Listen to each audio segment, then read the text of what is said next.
Ada anak ibu sekolah tahfiz, hafal dia 30 juz atau 15 juz, satu hari dia mesti ngulang 2 juz. Kalau tak diulangnya hilang hafalannya, maka dia boleh mengulangi hafalannya an zahri qalbin, dalam hati.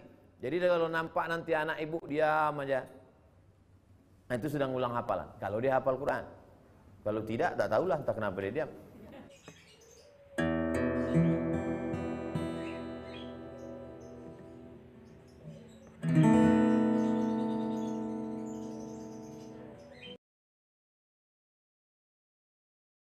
Assalamualaikum Ustaz. Waalaikumsalam. Saya mau menanyakan, kalau kita sedang tidak sholat, itu boleh nggak buka Quran terus mengaji? Dan lalu kebetulan saya punya anak, jadi saya sering nemenin dia ngaji. Terus dia bilang selalu nggak boleh loh Ma. Boleh nggak Ustaz gitu ya? Terima kasih Ustaz. Assalamualaikum.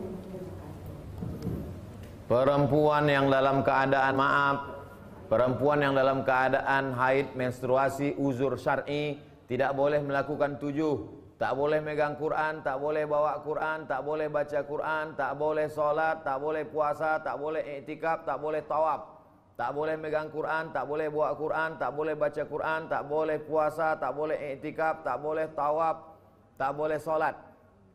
Dari mana Ustaz baca ini? Dalam buku Al-Fiqhul Islami wa Adillatuh Syekh Wahbah Zuhaili. Bagus Bapak Ibu beli buku ini sebagai referensi, sudah diterjemah ke bahasa Indonesia. Islamic Jurisprudence and Evidence. Al-Fiqhul Islami wa Adillatuh, ditulis ulama Suriah, mantan dekan Fakultas Syariah Universitas Damaskus University. Al-Fiqhul Islami wa Adillatuh. 7 tadi. Tapi ada mazhab 2 yang membolehkan perempuan sedang halangan membaca Quran. Pertama, mazhab Maliki membolehkan perempuan mengulang hafalannya kalau dia hafiz. Ada anak ibu sekolah tahfiz, hafal dia 30 juz atau 15 juz, satu hari dia mesti ngulang 2 juz. Kalau tak diulangnya hilang hafalannya, maka dia boleh mengulangi hafalannya an zahri qalbin, dalam hati. Jadi kalau nampak nanti anak ibu diam aja, nah itu sedang ulang hafalan. Kalau dia hafal Quran. Kalau tidak, tak tahulah entah kenapa dia diam. Nah, diam aja. Berarti dia sedang ulang. Karena ngulang hafalan itu bisa di dalam hati. Mazhab Maliki. Yang kedua, mazhab Hambali. Boleh membaca Quran dengan alasan mengajar. Nah itu tadi ibu. Ibu masuk dalam kategori yang boleh karena ibu sedang mengajar anak atau guru di sekolah. Tapi bacanya potong-potong. Ya ayyuha, allazina, amanu, kutiba, alaikum, siyam. Nah, tidak baca sambung. Nah, ini tentang fatwa pendapat ulama. Kalau ada ustadz yang mengatakan boleh aja megang Quran, baca Quran, silakan. Berarti dia ahli fatwa, ahli ijtihad. Saya tak pernah berfatwa, saya tak pernah berijtihad. Saya hanya membacakan kitab yang ada diterangkan ulama. Nah, itu saya sampaikan ke jamaah. Karena ajra'uhum lil fatwa ajra'uhum lin nar. Orang paling berani berfatwa, paling berani masuk neraka. Nauzubillah. Saya seumur umur tak pernah berfatwa. Saya hanya membaca pendapat para ulama, mensosialisasikan fatwa Komisi Fatwa Majelis Ulama Indonesia, termasuklah dalam masalah pertanyaan-pertanyaan ibu tadi, itu saya kutip dari pendapat para ulama. Wallahu a'lam.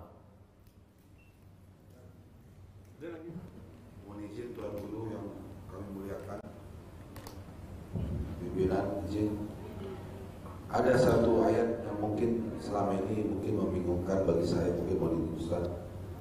Bunyinya A'udzubillahi minasyaitonirrajim. Laqad khalaqnal insana fi ahsani taqwim tsumma radadnahu asfala safilin. Yang mana artinya mungkin sungguh sebenarnya manusia itu telah diciptakan dalam bentuk yang sesempurna-sempurnanya, akan tetapi nanti mereka dikembalikan lagi kepada seburuk-buruknya. Mohon penjelasan Ustaz, sampai sekarang saya itu mungkin walaupun ada penjabar atau alibi-alibi saya gitu, tapi masih bias waktu Ustaz. Mohon izin Ustaz, singkat izin Ustaz. Wabillahi taufiq. Wassalamualaikum warahmatullahi wabarakatuh.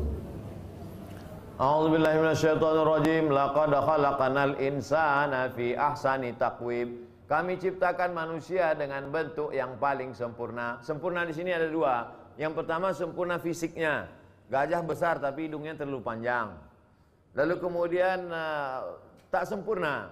kemudian tangan ke depan kaki, maka makhluk yang paling sempurna bentuk fisiknya manusia inilah. Kepala di atas, ada tangan, ada kaki, ada pula yang punya tangan, punya kaki tapi berekor pula.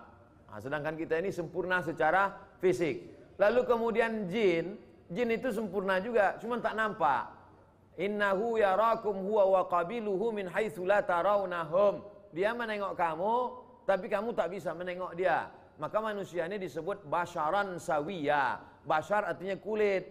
Kulit. Kenapa? Karena kita ini berkulit, nampak. Sedangkan jin itu diambil dari kata jannah. Jannah artinya tertutup. Makanya janin yang ada di dalam perut itu tak nampak karena tertutup fi zulumantin salas, ditutup oleh 3 kegelapan.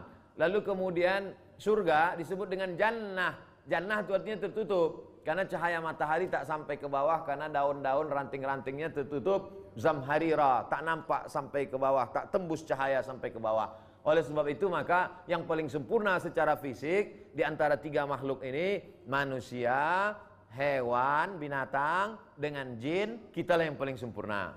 Maka disebut dia dengan khalaqnal insana fi ahsani taqwim. Kesempurnaan yang kedua, kesempurnaan tentang keseimbangan antara nafsu, akal dengan akal. Ada makhluk yang hanya nafsu saja tak ada akal. Ada pula makhluk yang akal saja tak ada nafsu. Sedangkan kita seimbang. Maka dikatakan Allah, kalau yang paling sempurna secara fisik, kau juga yang paling sempurna secara mental. Laqad khalaqnal insana fi ahsani taqwim. Tapi setelah kau sempurna, summa radadnahu asfala. Dibalikkan engkau dijatuhkan serendah-rendahnya. Siapa itu? Lahum qulubun la yafqahuna biha. Punya hati tapi tak dipakai untuk merenung. Lahum a'yunun la yubsiruna biha. Punya mata tapi tak dipakai untuk menengok alam semesta yang baik-baik. Lahum adzanun la yasma'una biha. Punya telinga tapi tak dipakai untuk mendengarkan nasihat. Ulaika kal an'am. Mereka itu jatuh macam binatang. Balhum adhal, bahkan lebih hina daripada binatang. Jadi manusia ini makhluk unik. Ketika dia menggunakan potensinya, maka dia lebih mulia daripada malaikat. Sampai-sampai malaikat bersujud. Wa idh qulna lil malaikati isjudu li Adam. Sujudlah kamu kepada Adam. Fasajadu, sujud semuanya. Illa iblis, kecuali iblis tak mau sujud. Tapi ketika dia tak memakai potensinya, tak taat kepada Allah, ulaika kal an'am, mereka lebih hina daripada binatang. Itulah makna radadnahu asfala safilin. Kita ini insya Allah termasuk tak pala tinggi kali melebihi malaikat, tapi paling tidak kita masuk kategori ahsani taqwim insya Allah. Amin ya rabbal alamin. Wallahu a'lam.